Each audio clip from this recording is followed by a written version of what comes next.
Aujourd'hui, je suis venu continuer ma prédication qui a pour thème notre Père. Bien, très chers téléspectateurs, avant de commencer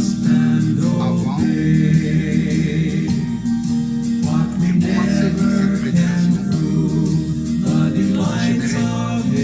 faire la prière. Éternel Dieu, je te rends grâce pour cette opportunité que tu m'as accordée pour prêcher ta parole. Laisse-moi ton esprit illuminer les cœurs de tous ces ancêtres qui sont prêts à recevoir ce message. Je bénis ton nom et je te rends toute la gloire. Au nom de Jésus.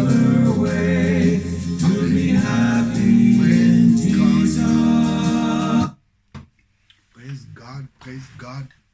Hallelujah. Bien, très chers téléspectateurs, comme je vous ai dit, je suis venu continuer ma prédication sur notre Père.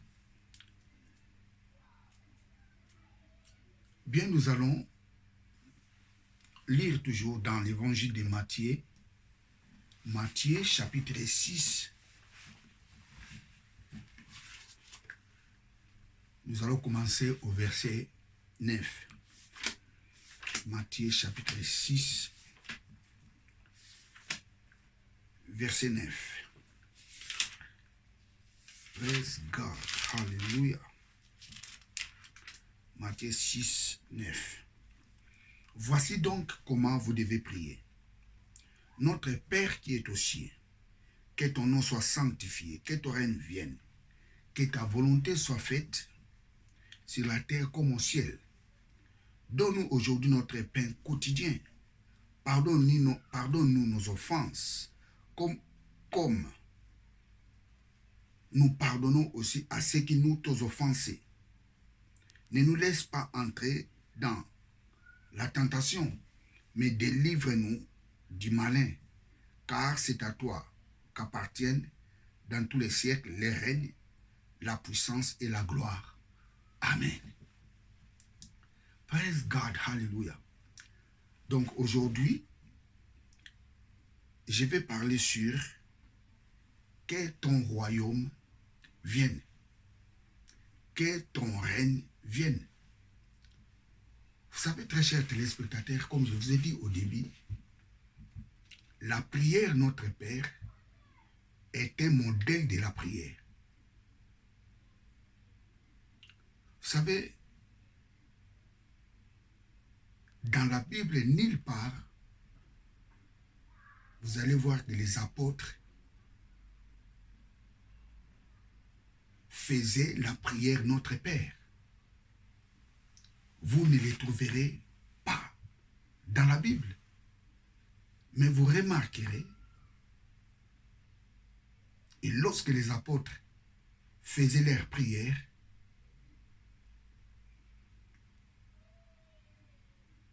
toutes les paroles qui sortaient dans leur prière étaient cadrées dans la prière Notre Père. La prière Notre Père est un modèle de la prière.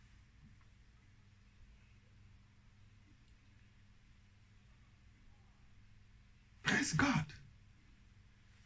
Si vous faites la prière Notre Père chaque jour avant de dormir, ce n'est pas mauvais. La prière Notre Père est efficace lorsque vous arriviez à comprendre la dimension des paroles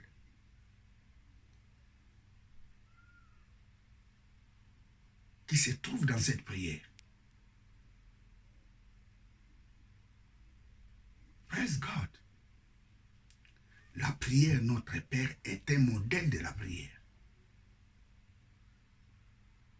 Voici donc comment vous devez prier.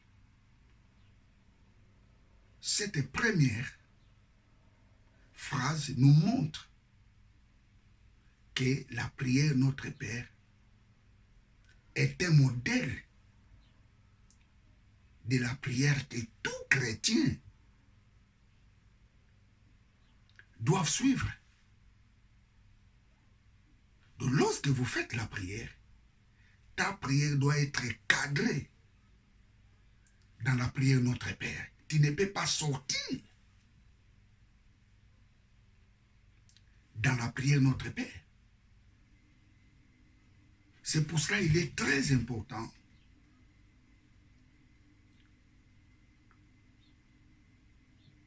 d'aller dans une église là où on te prêche bien la parole de Dieu.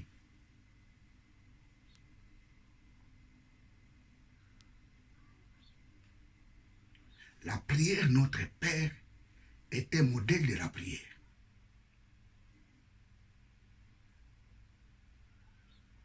Voici donc comment vous devez prier. Voici donc les modèles à suivre. Je ne saurais pas répéter tout ce que j'ai dit dans des vidéos précédentes, mais il serait mieux de revoir toutes ces vidéos afin que vous arriviez à comprendre la pensée de Dieu dans la prière Notre Père. Donc aujourd'hui, je parlerai sur que ton règne vienne. Vous savez, très chers téléspectateurs, dans la version anglaise, c'est écrit que ton royaume vienne. Que ton royaume vienne. Le mot royaume en grec c'est basileia. Basileia.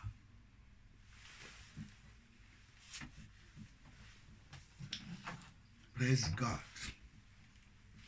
Je vais l'écrire. Basileia.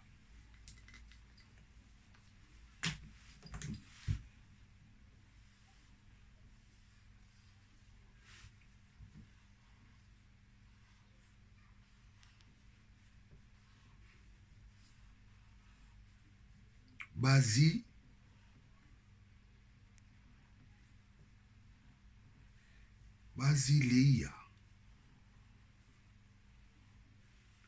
Basileia qui signifie royaume.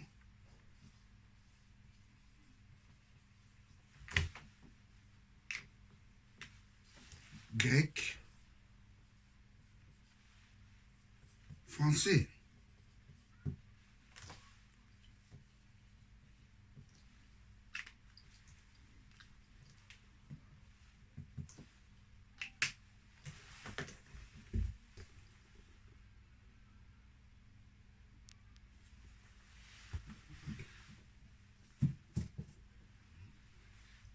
Que ton royaume vienne. Vous savez, lorsqu'on dit que ton règne vienne, c'est bien. Mais ce qui est plus clair, que ton royaume vienne. Que ton règne vienne. Oui, c'est aussi bien, ce n'est pas mauvais.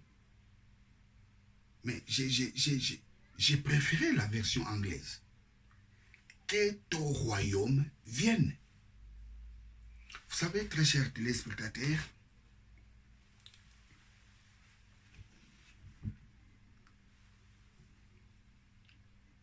les royaumes, c'est quoi?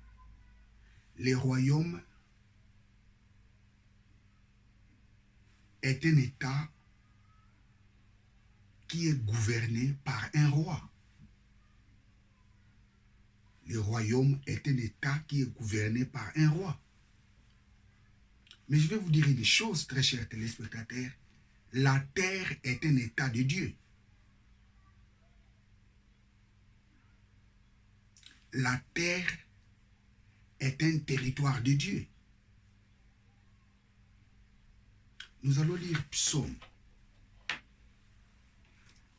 Psaume 47. Psaume 47, verset 2.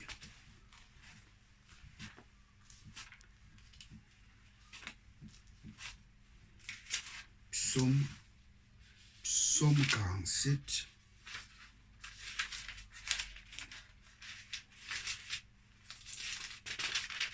Psaume 47, verset 2.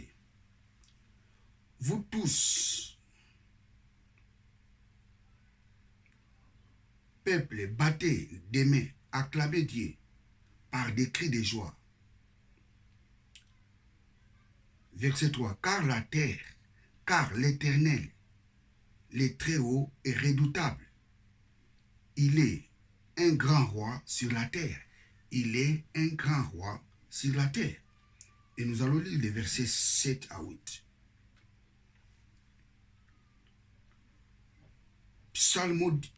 Psalmodier en l'honneur de Dieu. Psalmodier en l'honneur de notre roi. Psalmodier, car Dieu est le roi de toute la terre. Ça c'est, je vais prendre une autre version. Vous savez, quand je dis psalmodier, ça semble un peu compliqué. Donc je prends une autre version. Psaume 47, verset 7 à 8. Chantez en l'honneur de Dieu. Chantez à l'honneur de notre roi. Chantez, car Dieu est le roi de toute la terre. Chantez un cantique, car Dieu est le roi de toute la terre. Si Dieu est le roi de toute la terre, ça signifie la terre est un état de Dieu. La terre est un territoire de Dieu. C'est Dieu qui a créé la terre. La terre, c'est son territoire. La terre, ce n'est pas un territoire des États-Unis d'Amérique. La terre, ce n'est pas un territoire des grandes puissances de ce siècle. La terre est un territoire de Dieu. C'est Dieu qui est le maître de la terre. Comme la terre est un territoire de Dieu, la Bible nous dit Dieu est le roi de la terre. Donc la terre est un royaume de Dieu. Praise God. Vous savez, très chers téléspectateurs, Adam et Ève étaient dans le royaume de Dieu. Adam et Ève étaient dans le royaume de Dieu. Ils menaient une vie qui n'était pas différente de la vie de Dieu. Adam n'enviait pas d'aller vivre au ciel. Parce que la même vie qui était au ciel, c'était la même vie qui était sur la terre. Praise God. La terre était un royaume de Dieu. Adam vivait dans le royaume de Dieu. Adam et Ève vivaient dans le royaume de Dieu.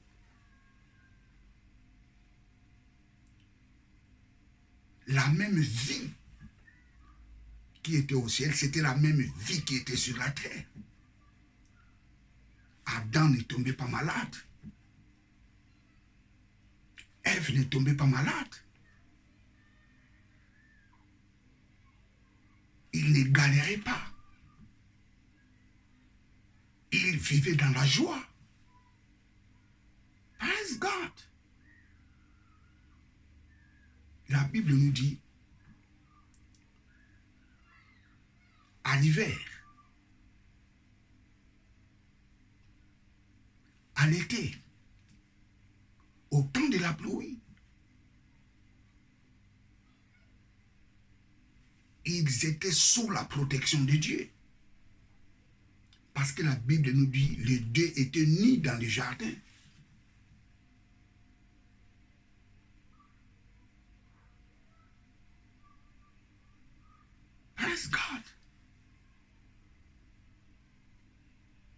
ils n'avaient pas des habits. Mais ils vivaient bien pendant l'été. Ils vivaient bien pendant l'hiver. Ils vivaient bien au temps de la pluie.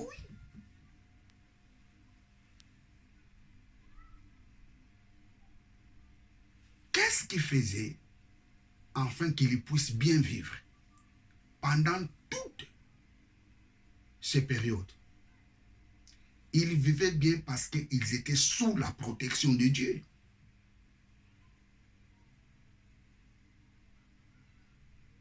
Ils vivaient bien parce qu'ils étaient dans la perfection de Dieu. Vous savez, le jardin d'Éden n'était pas un petit jardin comme plusieurs personnes pensent. Le jardin d'Éden était un grand jardin. La Bible nous dit que ce jardin était arrosé par 4 fleuves. La Bible nous parle du fleuve Tigre. La Bible nous parle du fleuve Euphrate. Où se trouve le fleuve Euphrate et Tigre? C'est en Irak.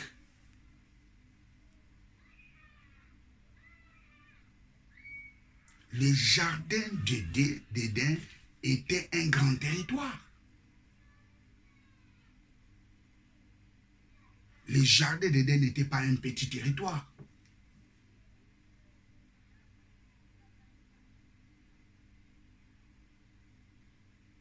Mais comment est-ce qu'il s'est déplacé? Il s'est déplacé comment? Il n'avait pas de véhicule. Comment est-ce qu'il contrôlait les jardins?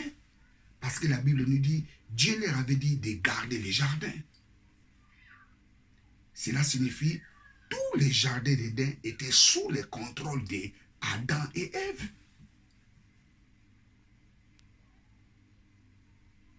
Comment est-ce qu'il s'est déplacé? Il s'est déplacé comment?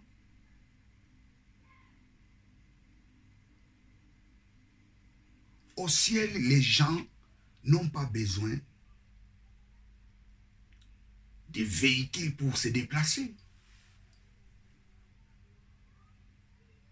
Praise God.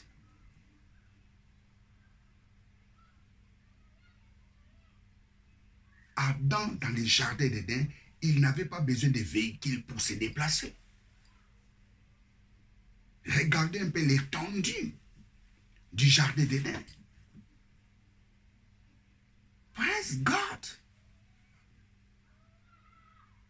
Adam et Ève vivaient dans le surnaturel. Ils étaient dans le surnaturel. Leur déplacement dans les jardins d'Éden était du surnaturel. Ils n'avaient pas besoin de véhicules.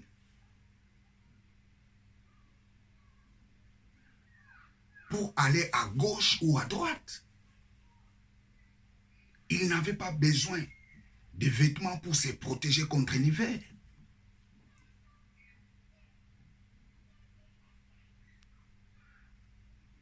Praise God. Mais ils étaient protégés par Dieu. Ils étaient couverts sous la protection de Dieu.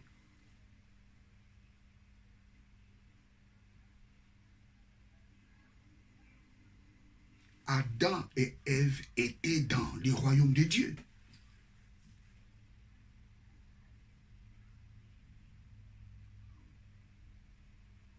Ils menaient la même vie que la vie de Dieu. La Bible nous dit, faisons l'homme à notre image. Dieu a créé l'homme pour qu'il se ressemble à lui.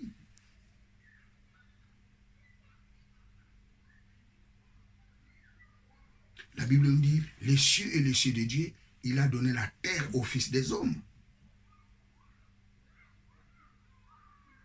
Praise God, hallelujah. Adam et Ève vivaient dans le royaume de Dieu sur la terre. Parce que la terre était un état de Dieu. La terre était un territoire de Dieu.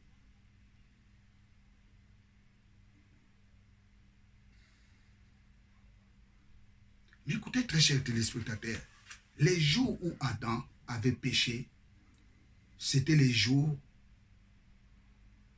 où ils étaient chassés du jardin d'Éden. C'était ces jours-là, la gloire de Dieu s'est retirée en eux. C'était ces jours-là, les royaumes de Dieu n'étaient plus en eux. La Bible nous dit qu'ils étaient chassés du jardin.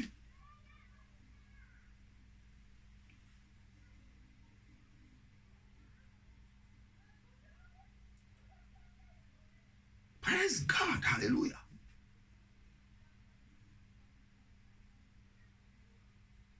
Ils étaient chassés du jardin d'Éden.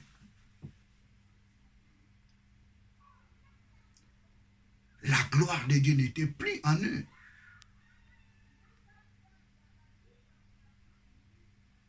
Mais écoutez, très chers téléspectateurs, je vais vous dire une chose. Adam, dans le jardin d'Éden, était un homme spirituel. Un homme spirituel, ce n'est pas quelqu'un qui est invisible, non. Un homme spirituel, c'est celui qui marche selon l'esprit.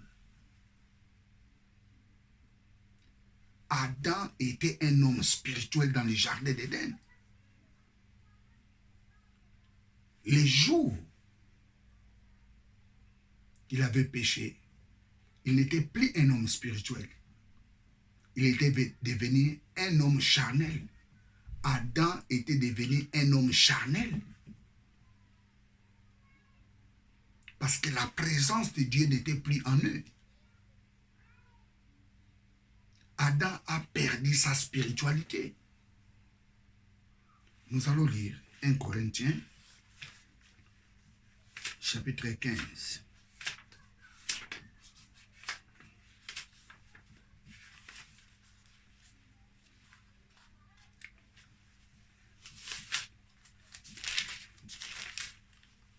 Un Corinthiens,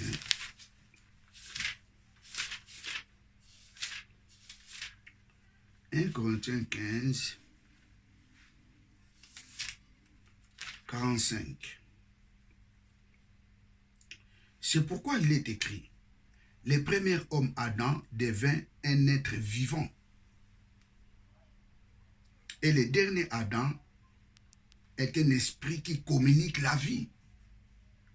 Et dans d'autres versions, Adam, le premier homme, est devenu une âme vivante.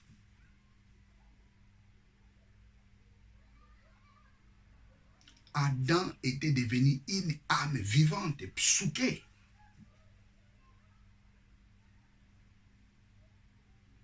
Adam était devenu un homme charnel. La Bible nous dit, les premiers hommes devint.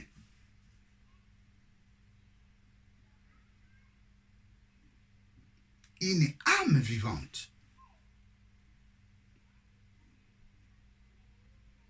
Mais le second Adam était devenu un esprit qui communique la vie. Adam a communiqué la mort par la désobéissance. Christ a communiqué la vie par sa résurrection. Adam a désobéi, Christ a obéi. C'est pour cela que Christ est le second Adam.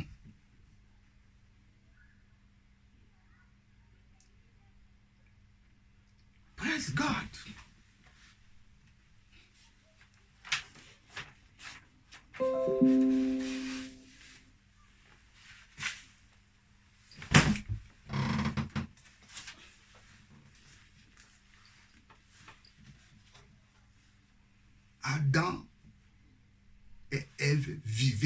jardin d'Éden.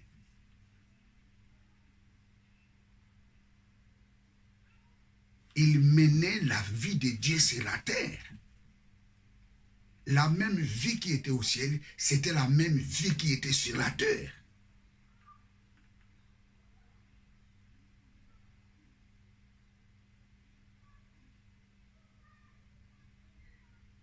Praise God. Mais après la chute de l'homme, l'homme a commencé à vivre des complications dans sa vie. La vie de l'homme était devenue compliquée. Pourquoi? Parce que le royaume de Dieu n'était plus sur la terre. Dieu a retiré son royaume sur la terre. Dieu a retiré sa présence sur la terre. Dieu a retiré son règne sur la terre. Pourquoi? Parce que l'homme était devenu charnel. Mais écoutez, Dieu n'avait pas toujours abandonné l'homme. Dieu avait toujours les projets de récupérer l'homme qui était perdu. Praise God. Après la chute de l'homme, Dieu avait toujours la pensée de les récupérer. Dieu avait toujours la pensée de restaurer son royaume sur la terre. Praise God. Dieu avait toujours la pensée d'installer encore son royaume sur la terre. Alors les projets de Dieu étaient quoi? Les projets de Dieu étaient d'envoyer Jésus-Christ. C'était ça les projets de Dieu. Envoyer Jésus-Christ pour sauver l'homme, afin qu'il puisse encore vivre dans le royaume de Dieu.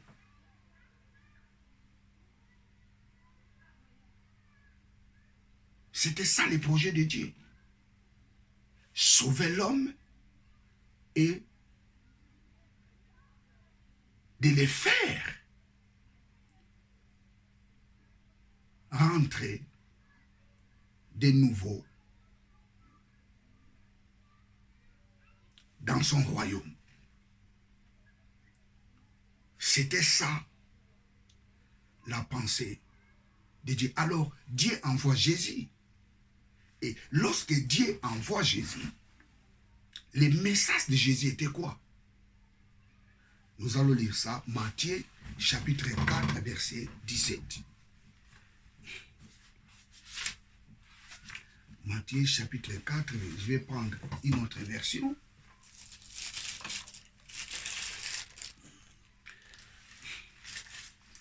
Je vais prendre une autre version.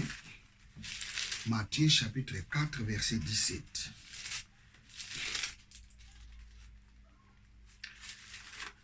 Matthieu chapitre 4, verset 17.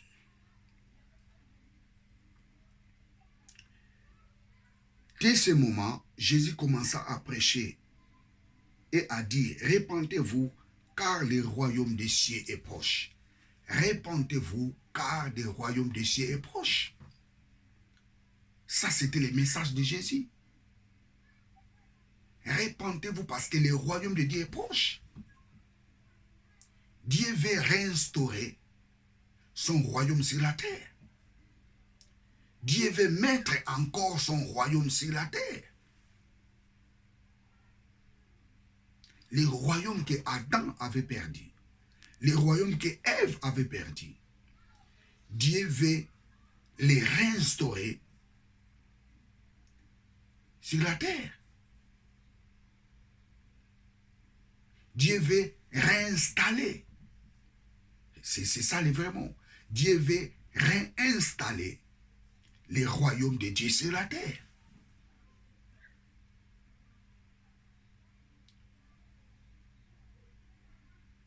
répandez-vous car le royaume de Dieu est proche.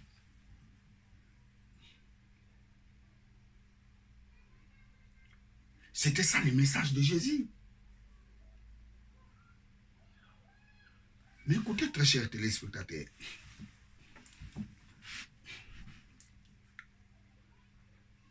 c'est quoi les royaumes des cieux? Le royaume des cieux sur la terre est un royaume dont les gens mènent la même vie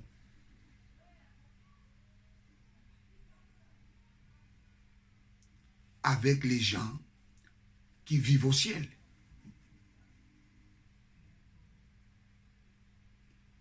Jésus dit, répentez-vous car le royaume des cieux est proche.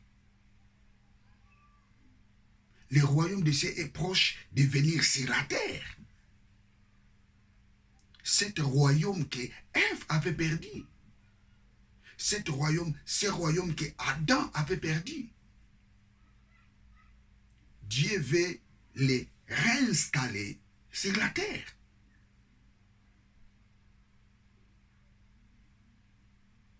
Le royaume des cieux sur la terre est un royaume par lequel les hommes mènent la même vie avec les gens qui vivent au ciel. Adam et Ève étaient les premiers hommes qui ont expérimenté le royaume des cieux sur la terre.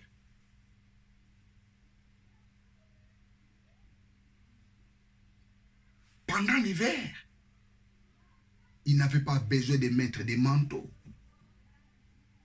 Pendant la pluie, ils n'avaient pas besoin de se protéger. Pour se déplacer, ils n'avaient pas besoin de véhicules. Praise God, ils vivaient dans le surnaturel.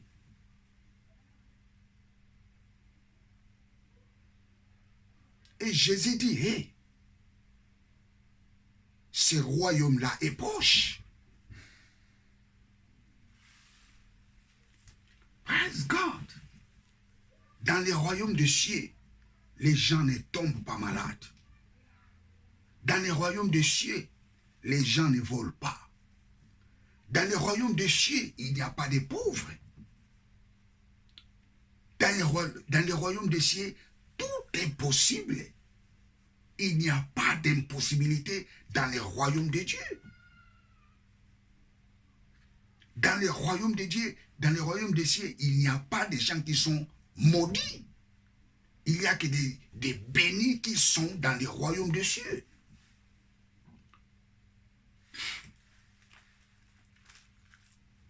Le message de Jésus était répentez-vous car le royaume des cieux est proche. Pourquoi Jésus avait commencé son message par l'arrivée du royaume des cieux? Parce que c'était ça la mission. Faire revenir l'homme dans le royaume de Dieu. Praise God, hallelujah. Sauver l'homme et de les faire rentrer dans le royaume de Dieu. C'était ça la mission de Jésus. Mais écoutez, très chers téléspectateurs, je vais vous dire une chose.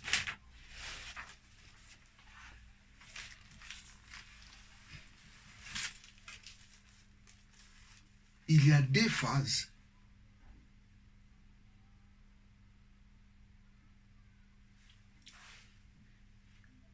du royaume des cieux. Ou je dirais, le royaume des cieux a deux phases. Lorsqu'on dit le royaume de Dieu et le royaume des cieux, c'est la même chose. Il n'y a pas la différence. Le royaume des cieux a deux phases. La première phase, c'est quoi? La première phase, c'est le royaume de Dieu spirituel. Jésus, lorsqu'il était venu, dans la première phase, il nous a amené les royaumes de Dieu spirituel.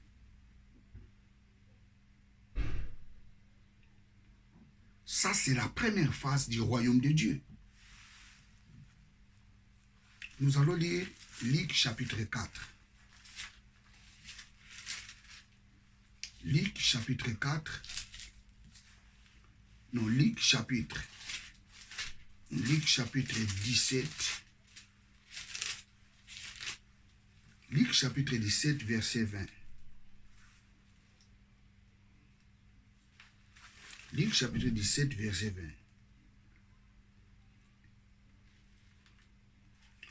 Luc chapitre 17, verset 20 à 21. Les pharisiens demandèrent à Jésus, « Quand viendra le royaume de Dieu ?» Il leur répondit, « Le royaume de Dieu ne vient pas de manière à frapper les regards. Le royaume de Dieu ne vient pas de la manière de frapper les regards. »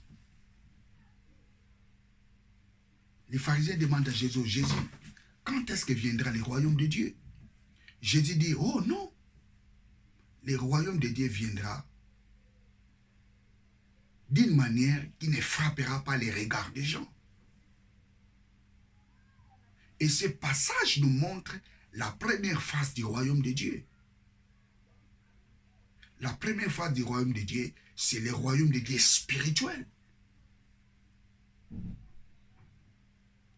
Jésus nous a amené un royaume de Dieu spirituel. Et le royaume de Dieu physique, ça sera à la seconde venue de Jésus. Lorsque Jésus viendra, ou je dirais, lorsque Jésus reviendra, c'est alors qu'il viendra installer le royaume de Dieu sur la terre. Ça, c'est la deuxième phase. Mais la première phase du royaume de Dieu, Jésus nous a amené un royaume de Dieu spirituel.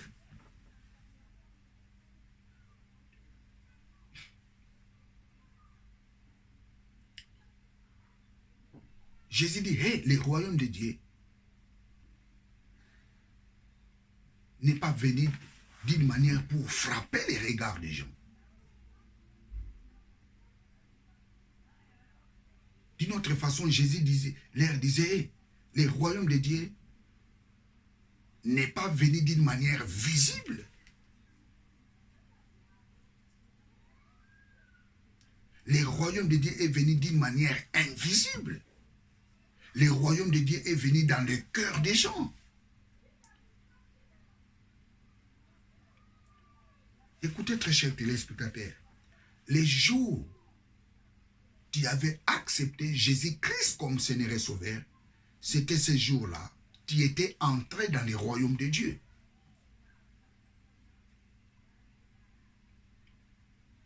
Ça, c'est le royaume de Dieu spirituel. Les jours où nous avons eu la décision d'accepter Jésus-Christ comme Seigneur et Sauveur, c'était ces jours-là, nous étions entrés dans le royaume de Dieu. Nous sommes les fils du royaume. Tous les chrétiens sont les fils du royaume. Il n'y a aucun chrétien qui n'est pas le fils du royaume. Tous les chrétiens sont les fils du royaume. Tous les chrétiens sont les partisans du royaume de Dieu. Tous les chrétiens sont des citoyens du royaume de Dieu. Colossiens chapitre 1er, verset 13.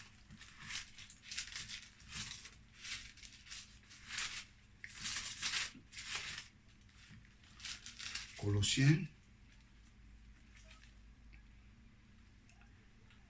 qui nous a délivrés de la puissance des ténèbres et nous a transportés dans le royaume de son Fils, de son amour.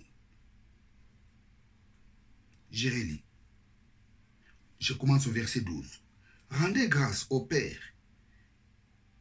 qui vous a rendu capable d'avoir part à l'héritage des saints dans la lumière, qui nous a délivrés de la puissance des ténèbres et nous a transportés dans le royaume de son Fils, de son amour. Les jours où nous avions accepté Jésus-Christ comme Seigneur et Sauveur, c'était ces jours-là, Dieu nous a transportés dans le royaume de son Fils. C'était ces jours-là, nous étions entrés dans le royaume de Dieu. C'est le royaume de Dieu spirituel. Tu es dans le royaume de Dieu, toi qui me regardes. Si tu es en Christ, tu es dans le royaume de Dieu. Alléluia. Tu es dans le royaume de Dieu. 1 Pierre, chapitre 2. Première épître de Pierre, chapitre 2. Première épître de Pierre, chapitre 2, verset 9. Vous, au contraire, vous êtes une race royale. Vous êtes une race élue, un sacerdoce royal, une nation sainte, un peuple acquis afin que vous annonciez le vertu de celui qui vous a appelé des ténèbres et à son admirable lumière.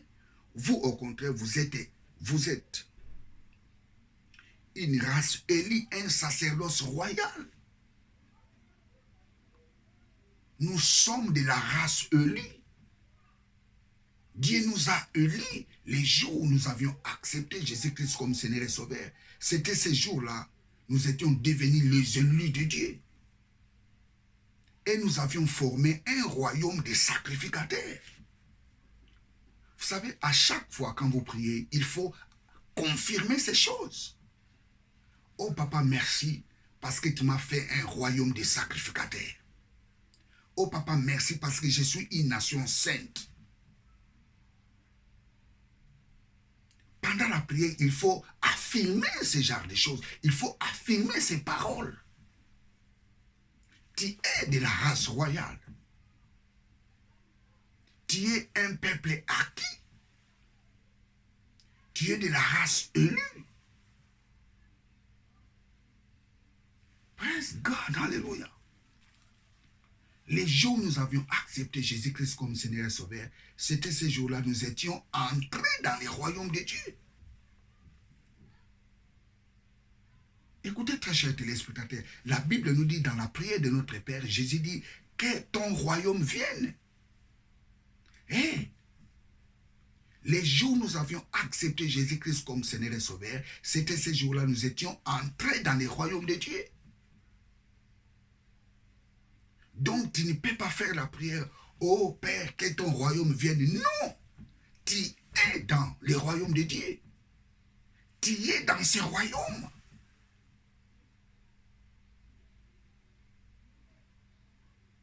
Que ton royaume vienne. Tu es dans le royaume de Dieu. Tu es le fils du royaume. Le royaume de Dieu, c'est ta maison. Le royaume de Dieu, c'est ton territoire.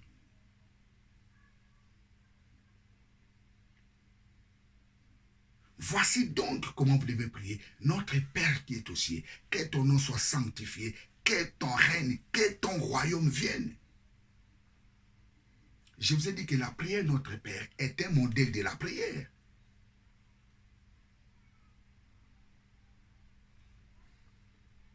Aucun chrétien peut prier, peut faire la prière disant que, oh Père, que ton royaume vienne. Non, nous sommes dans le royaume de Dieu. Nous sommes dans son royaume. Les jours où nous avions accepté Jésus-Christ comme Seigneur et Sauveur, c'était ces jours-là, nous étions entrés dans le royaume de Dieu.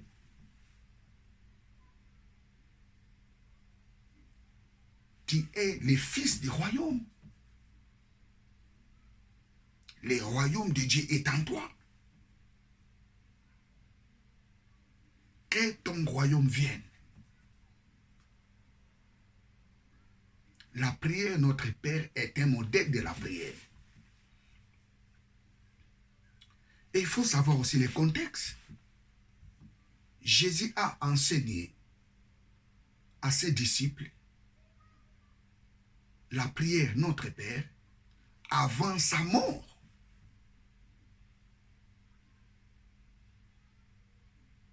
C'était normal qu'il puisse leur dire, lorsque vous priez, dites, notre Père qui est aux cieux, que ton nom soit sanctifié, que ton règne vienne. Pendant qu'ils étaient avec Jésus, ils n'étaient pas dans le royaume de Dieu.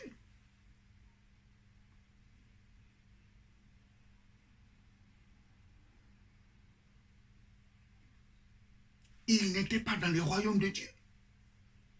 Ils marchaient ensemble avec Jésus. Mais ils n'étaient pas dans le royaume de Dieu. C'était normal que Jésus leur dise, lorsque vous priez, dites que ton règne vienne, que ton royaume vienne. Mais après sa mort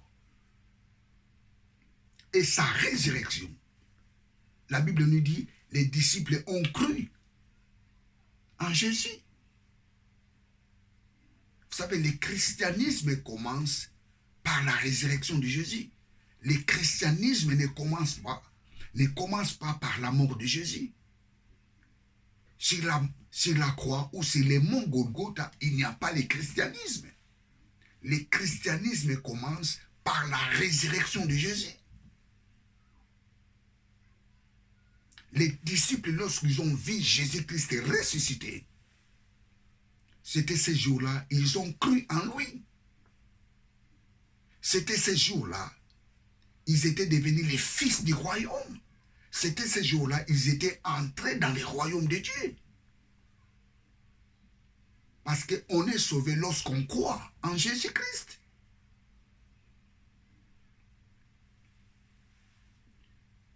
Que ton royaume vienne. Praise God. Nous sommes dans le royaume de Dieu. Le royaume de Dieu est notre maison. Nous sommes les citoyens du royaume de Dieu. Nous représentons le royaume de Dieu sur la terre. Nous sommes les ambassadeurs de Dieu sur la terre.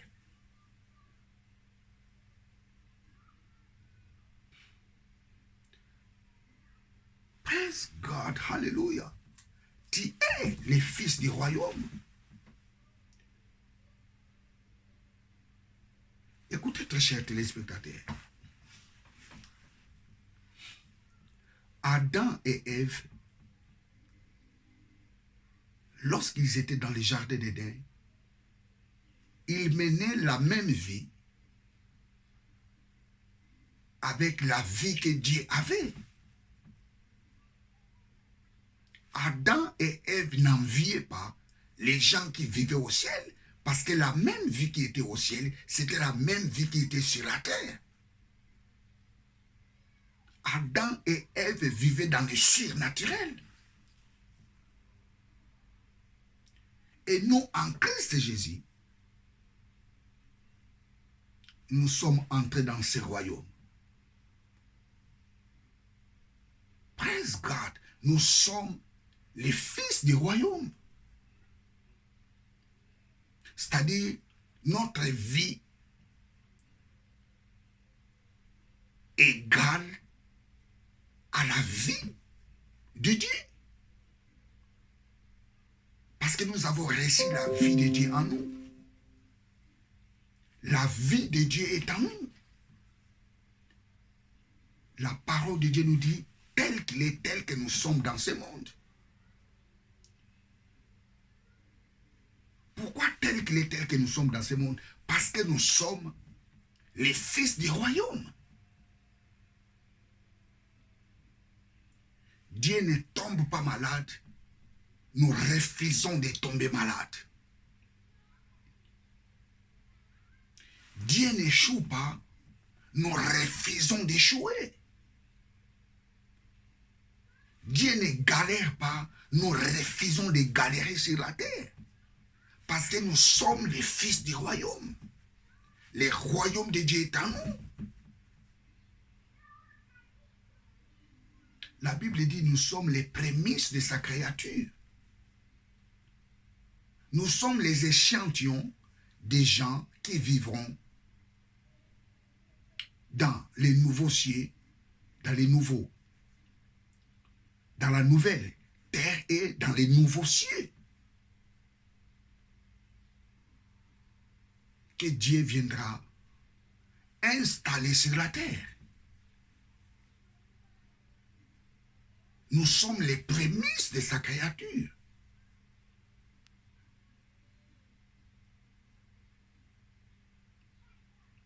Que ton règne vienne. Que ton règne vienne. Non, le règne de Dieu est en nous. Nous sommes dans son règne. Nous sommes dans ses royaumes, dans son royaume.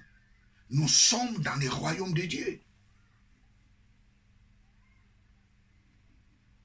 Écoute, très chers téléspectateurs.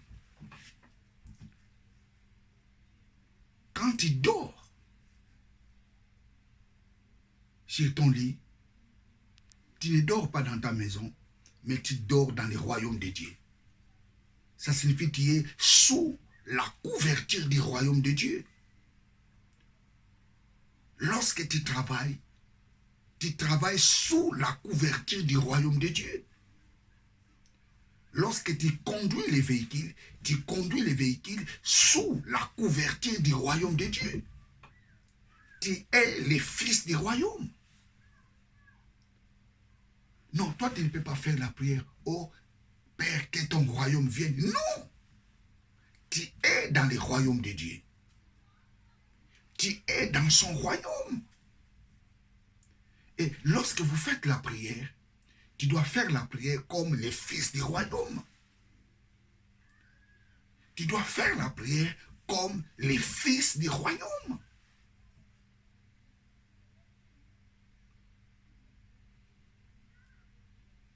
Praise God, hallelujah.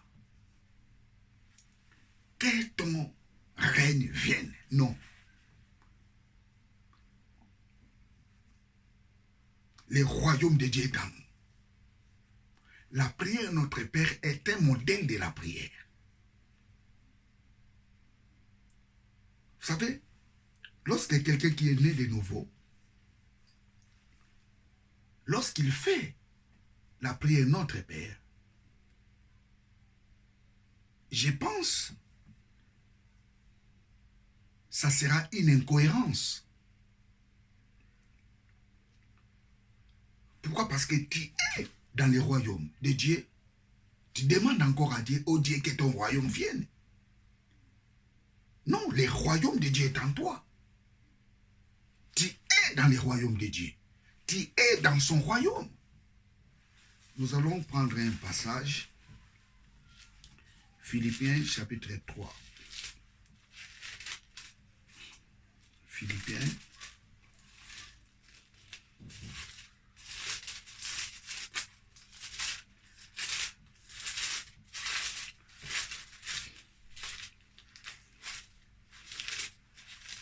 Philippiens 3.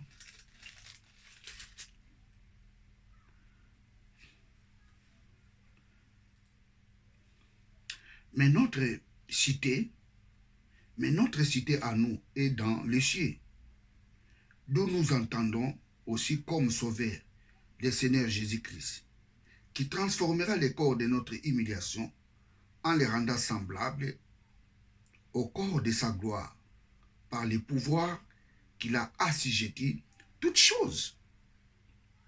J'ai lu. Mais notre cité à nous est dans les cieux. Notre cité à nous est dans les cieux, d'où nous attendons aussi comme sauveur le Seigneur Jésus-Christ. Nous attendons Jésus-Christ pour réaliser ou pour installer la deuxième phase du royaume. Praise God.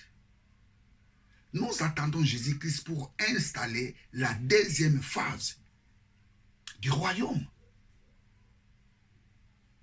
Nous ne pouvons pas appeler le royaume de Dieu qu'il vienne à nous parce que nous sommes déjà dans ce royaume. Nous sommes dans le royaume de Dieu. Dieu nous a transportés dans le royaume de son Fils. Colossiens chapitre 1er, verset 13. Je relis Colossiens chapitre 1er, verset 13. Colossiens 1er, 13. Qui nous a délivrés de la puissance des ténèbres et nous a transportés dans le royaume de son Fils, de son amour. Nous a transportés dans le royaume de son Fils, son amour. Nous sommes dans le royaume de Dieu. Nous sommes dans le royaume de Dieu. Éphésiens chapitre 2, verset 9.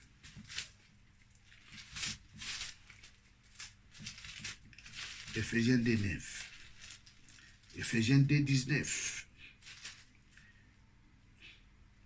Ainsi donc, vous n'êtes plus les étrangers, ni des gens du dehors, mais vous êtes concitoyens des saints gens de la maison de Dieu. Nous sommes les concitoyens, les saints gens de la maison de Dieu. Nous étions des étrangers dans la maison de Dieu lorsqu'on n'avait pas Christ en nous, lorsque nous étions des païens, lorsqu'on ne connaissait pas Dieu, nous étions des étrangers dans la maison de Dieu. Mais les jours où nous avions accepté Jésus-Christ comme Seigneur et Sauveur, c'était ces jours-là nous sommes devenus les concitoyens de la maison de Dieu. La maison de Dieu, c'est le royaume de Dieu. Nous sommes les enfants de la maison. Donc, un chrétien ne peut pas faire la prière disant que, oh Père, que ton royaume vienne. Non, le royaume de Dieu est à nous. Nous sommes dans le royaume de Dieu. Nous avions entré dans ce royaume les jours où nous avions accepté Jésus-Christ comme Seigneur et Sauveur. C'était ces jours-là nous sommes devenus les concitoyens de la maison de Dieu. Le royaume de Dieu est devenu notre maison.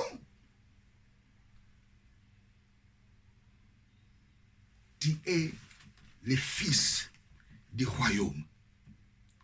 Praise God. Tu es le fils du royaume de Dieu. Lorsque tu fais la prière, tu dois faire la prière comme un enfant du royaume. Les royaumes de Dieu, dans les royaumes de Dieu, les gens ne tombent pas malades. Dans les royaumes de Dieu, les gens n'échouent pas. Dans les royaumes de Dieu, il n'y a pas de gens qui sont maudits. Dans les royaumes de Dieu, il n'y a pas de voleurs. Dans les royaumes de Dieu, il n'y a pas de haineux.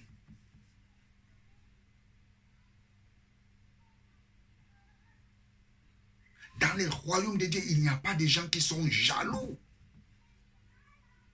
Et toi, tu es le fils du royaume.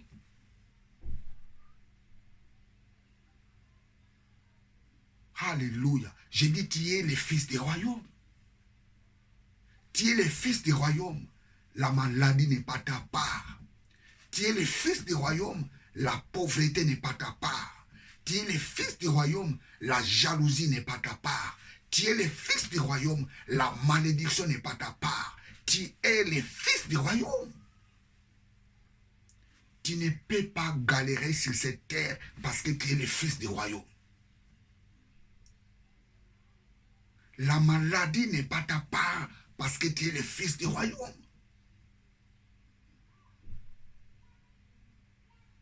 Tu dois refuser la maladie dans ta vie parce que tu es le fils du royaume.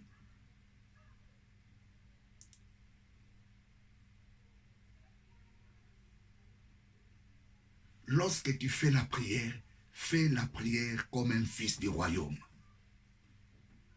Il ne faut pas faire la prière comme un étranger. Tu es le concitoyen de la maison de Dieu. La maison de Dieu est devenue ta maison. Tu es le représentant de Dieu sur la terre. Tu représentes le royaume de Dieu sur la terre. Tu es les prémices de sa créature.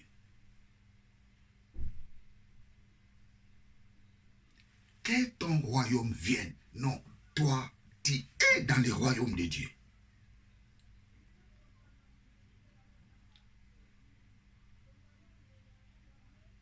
Cette prière était valable avant sa mort.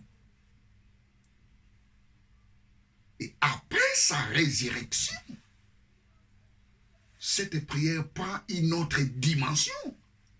La prière Notre Père a pris une autre dimension après la résurrection de Jésus.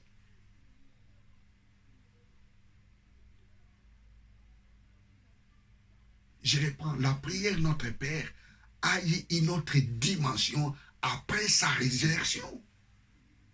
Parce que nous sommes pris dans le même contexte. Avant sa mort, que ton royaume vienne. Après sa résurrection, les choses changent. Ce n'est plus que ton royaume vienne parce que nous sommes dans le royaume. Nous sommes devenus les enfants du royaume. Ça, c'est la différence. Praise God, hallelujah. Bien très chers téléspectateurs, je suis à la fin de ma prédication. Notre Père. Ce que vous devez retenir, très chers amis,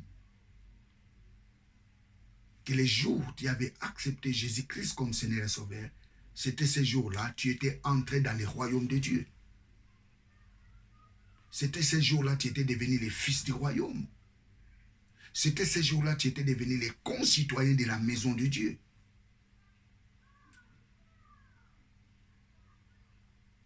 Donc, dans ta prière, tu ne peux pas appeler le royaume de Dieu.